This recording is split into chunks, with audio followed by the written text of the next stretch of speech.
In this session, we're going to learn from Gigi Rosenberg, the author of The Artist's Guide to Grant Writing and the former editor of Professional Artist magazine.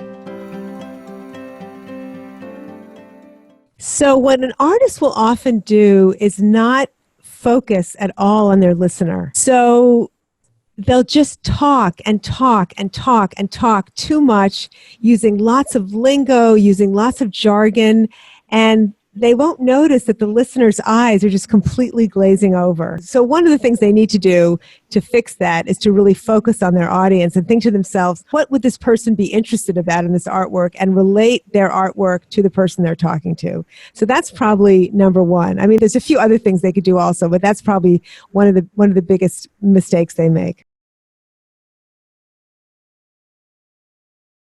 Probably the other one would be the opposite, where they hardly say anything. It's just, they don't have the language to describe it. There's so many things an artist can talk about. Like, for example, they can talk about their process. Often an artist's process is so interesting. One of the reasons you want to talk about your artwork is because you want to give the viewer a doorway into your work. If you don't really say much about the work at all, even the materials you used or your subject matter, then there's not a way for that person to really get it, to really understand what the work is about. And chances are they're not going to buy the work, want to hang it in their home, want to live with that work if they don't really get the work on some basic level. So being able to talk about it gives them access to the actual art. I think one of the toughest things is an artist feels like they're tooting their own horn to talk about their work.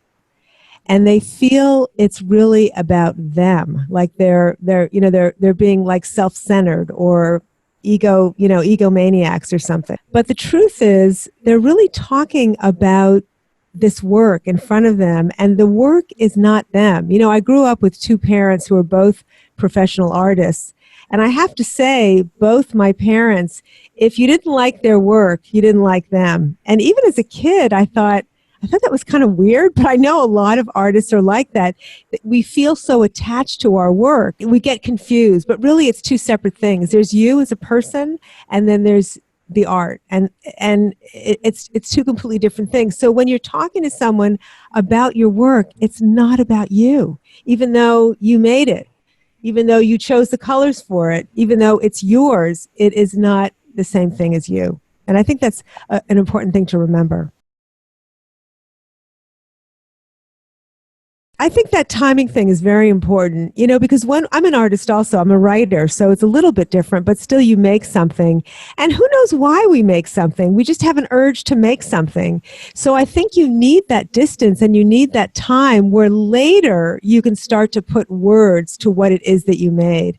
But while you're making it, it's impossible to really know why you made it at all. So thank goodness there's this gap, So when you live through the gap, then you can say, oh, I know why I made that, or you can get other people to reflect back. I actually have a great exercise I can even explain very briefly right now, where if you're trying to find the words, art, what you can do to find them.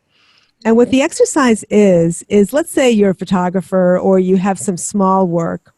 You can lay out examples of your work on a table and then have a couple of friends, and they don't have to be artists necessarily, but take a look around the table, and in the middle of the table you put a bunch of 3x5 cards. I thought I had some here, but I don't. Anyway, on the cards, your observers can write down words that they think of when they look at the work, or what they think the work means. And then at the end of that process, you've got this stack of 3x5 cards, which can be the beginnings of the raw material that you're going to use to find those actual words.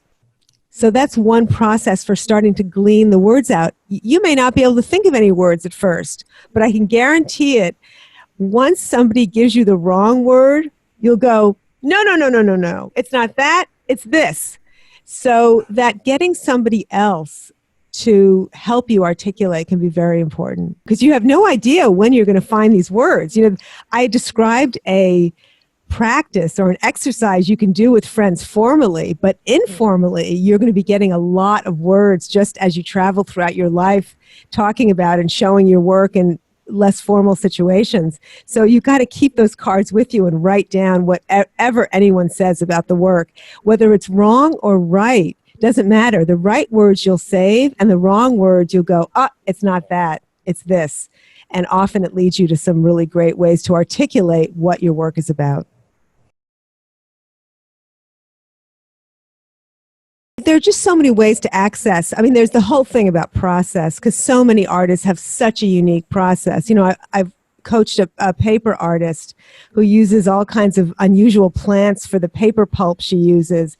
And there's this whole incredible process about how she makes paper.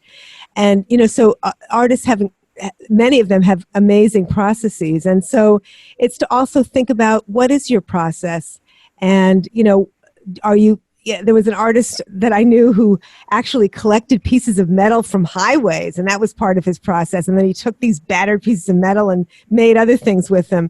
So when you really drill down, you can get some great stuff to talk about process. And somebody looking at a piece of artwork, it's natural to want to know, how did you make that? You know, sometimes artists can roll their eyes when people say, well, where do you get your ideas? And how did you choose that color?